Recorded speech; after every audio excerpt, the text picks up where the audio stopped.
Leon, the fast food operator, has just appointed administrators and they're planning to exit the admin with a CVA. And this is telling me one thing. Businesses that are surviving really tough markets at the moment aren't the ones avoiding insolvency. They're the ones using the right insolvency tool at the right time. Now, a CVA will hopefully allow them to restructure rent, renegotiate liabilities, dump some unprofitable sites and stabilise the brand. Now, here's why you should pay attention. If a company as famous as Leon with millions behind it and a famous brand still needs a CVA to survive, what does that say about everybody else? Because the conditions that have pushed Leon into admin, high rent, changing customer behaviour, unsustainable tax debts, sites that are no longer profitable, they're the same conditions crushing thousands of you guys out there right now. So I had an inquiry off a guy who's in retail. It was a few months ago, bit of a smaller situation, but a lot of similarities. Too many sites, the rent was too expensive, there were too many fixed costs that didn't match the new market because less people were going into the sites, less footfall out there on the high streets. Now, this guy sadly waited and waited and waited and waited, and he waited too long, and at that point, the CVA got rejected. But if he'd have tried it earlier and been more transparent with his creditors, there's a good chance that it could have survived. And that's why today I'm going to explain to you how a CVA works, how a business can use it just like you, and what every director needs to understand before debt or creditor pressure forces their hand. So what's gone on with Leon? Well, the top and bottom of it, the short version is Leon, you see them all over the place. You see them in high streets, you see them in Cheshire Oaks, they're in service stations up and down the country. They've appointed administrators and they're shutting down unprofitable locations. Now, in the past, before they went into admin, they've tried to negotiate with landlords, and basically the landlords have resisted any type of rent cuts. In addition, commuters have declined, so their daytime sales have been hit really badly and costs have risen. So the margins that were tight anyway have been eroded away to almost nothing. Now, the founder bought the chain back from Asda for £30 million previously. And what they're planning to do is restructure and relaunch. Now, the likely exit out of an admin, which is what we're hearing on the grapevine, is a CVA. And it is a classic retail hospitality crunch. Too many sites, too much rent, not enough busy days, and a market that moved faster than they could. But the real lesson isn't Leon's story, it's the tool that they're using. So what exactly is a company voluntary arrangement? Okay, a CVA for short. It's a legally binding agreement between a company and its creditors, and it allows the company to restructure debts while keeping trading. Now, the key points that you need to understand as a director is in a CVA, you stay in control of a business. You don't appoint an insolvency practitioner who takes over. There is an insolvency practitioner who supervises the CVA. So they don't take control of the business. You're still making the decisions. If the CVA gets accepted, your creditors freeze enforcement. So they're no longer banging on the doors. They can't wind the company up when they accept the CVA. And what you do is you make one affordable monthly payment every month to the insolvency practitioner, and the insolvency practitioner distributes it out to your creditors. And you only really, this is an important bit, you only repay what the business can genuinely afford, okay? Some businesses can afford to pay it all back, but in many cases, a business can't afford to pay most of the debt back, and the remaining unsecured debt will be written off at the end of the CVA. And it's the insolvency procedure where the director retains the most control. It's not like a liquidation where it's the end of the line. It's not an administration where the administrator is in charge. It's not the end. It's a negotiated restart. Now, this is how a CVA works step by step. So the first step is you've got to assess whether the business is viable, okay? Now, a CVA only works if part of the business is still profitable. So if we look at Leon's solution, what they want to do is close the stores that are losing money. Now, many directors will avoid this step because they try and save everything. They've got parts of the business that are really good. They've got parts of the business that are dragging the parts that are really good down, but they're too proud. They don't want to lose it all. Now, a CVA is about saving what can be saved, not what you wish could be saved. Now, step 2, once we've had a look at, is there a viable business in here? You need to appoint an insolvency practitioner who will draft the CVA proposal. You cannot write your own CVA. It's down to the insolvency practitioner. And what they'll do is they'll review all the debts, they'll review cash flows, they'll analyse the viability that you're saying that the company has, and they'll prepare the proposal, okay? Now, in that proposal, they're going to structure repayments, and they will consult with key creditors, because obviously you've got to get 75% of your creditors by debt to vote the CVA through. Now, once all that's done, they're going to create the CVA proposal. And basically, the proposal is a really weighty document. It includes all the debts, the proposed monthly contributions that the company is going to pay if the CVA gets accepted, how long will the CVA last for, usually it's 2 to 5 years, which liabilities will be compromised, okay? So what creditors will, and this is the important thing, right?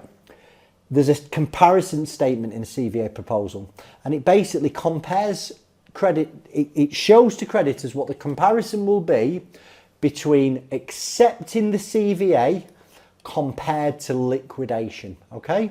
It's also going to outline what operational changes are going to take place to make this thing work. In Leon's case, what store closures, what wrong rent cuts, what staff changes. Now, in Leon's particular case, it included renegotiating rents, and the biggest reason that hospitality chains use CVAs is for this purpose, to go back to the landlords and get more favourable terms.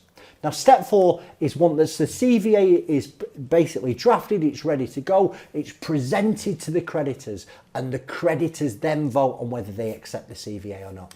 Now, for the CVA to be passed, you need 75% of your creditors by value to approve. So let's say you owe £100,000. Each pound that you owe out is essentially a vote. You would need 75% of voting creditors to approve. And once it's approved, it becomes legally binding on all the unsecured creditors, even if certain creditors have said no. Now, step 5, once the CVA is approved, trading continues. The company keeps trading under the same director's control. The creditors have to stop chasing, and the pressure drops instantly. The idea is the business then moves forward with a manageable cost structure. And step 6 is they complete the CVA. Once all the payments are made over the period, whether it's 2 or 5 years, any remaining unsecured debt is written off, okay? Now, in many cases, you can write off, 10%, 20%, 30%, 40%, 50%. It depends on what your cash flow states, okay? So when you're putting this cash flow together with the insolvency practitioner, it needs to be robust and it needs to be realistic. And if the business can only afford to pay 20p in the pound, that's what they go to creditors with. Now, why a CVA can save a business like Leon? Okay, I want to get into this. A CVA works better because it solves the 2 problems that destroys most companies. First of all, it can deal with fixed costs that have got out of hand. That can be rent, rates, staff costs. If these staff costs are exceeding your turnover, liquidation is basically the next step on the train line unless the debts are recovered. Now, creditor pressure is the other problem, and a CVA freezes pressure and it buys you time to restructure. Now, in hospitality, the biggest killer is rent. A CVA potentially can reduce it immediately. Now, this is what Leon are hoping to do. Close stores that aren't working anymore. Go back to the landlords and renegotiate the leases. Reduce the debt down, lower monthly outgoings, and continue trading. And they'll essentially relaunch out of admin under this new strategy. Now, most small businesses could look at this and go, well, actually, that makes sense for me. But the problem is directors take too long to pick the phone up. Now, there are areas and there are times when a CVA is not right. It's not right for any business. And a CVA will not work if the business is not viable even after restructuring. If there's something fundamentally wrong with the business, the CVA is probably not the tool to use. It's probably not going to work if you as the directors are still in denial about cost cutting.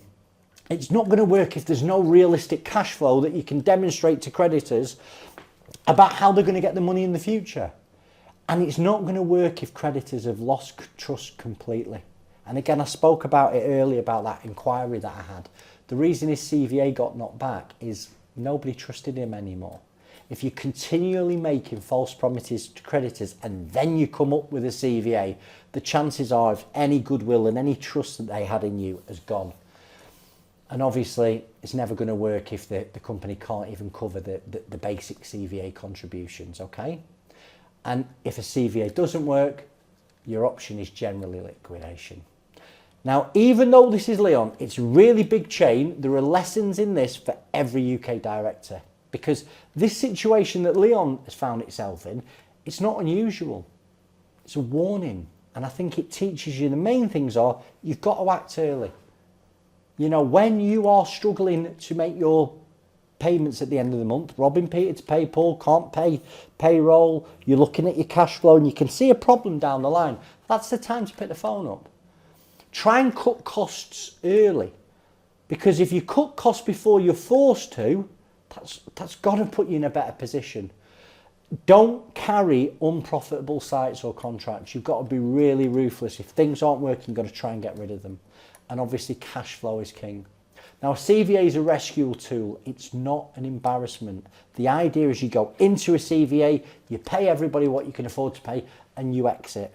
Because the businesses that survive are the ones that restructure before they hit the wall, okay? You've got to do this with plenty of time. So what's the key takeaway? Leon is in admin, but they're trying to get out of admin with the CVA because it lets them shut loss-making sites. It's going to help them renegotiate terms and rebuild.